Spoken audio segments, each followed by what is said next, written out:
Talakayin natin ang unang pananaw. Globalization ay tumutukoy sa positibong na nakita ang globalization bilang isang positibong proseso na nagdudulot ng pag-unlad at pagtaas ng kabuhayan ng mga bansa.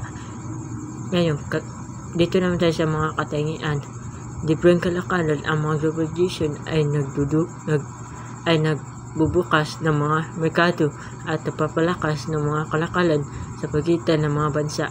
Pagtaas ng investment. Ang globalization ay nagdudulot ng pagtaas ng investment mula sa ibang bansa na napapalakas sa ekonomiya ng mga bansa. Pag-unlad ng teknolohiya. Ang globalization ay nagdudulot ng pagtaas ng teknolohiya, innovation na napapalakas sa pag-unlad ng bansa. Dito naman tayo sa mga halimbawa. Paggamit ng teknolohiya.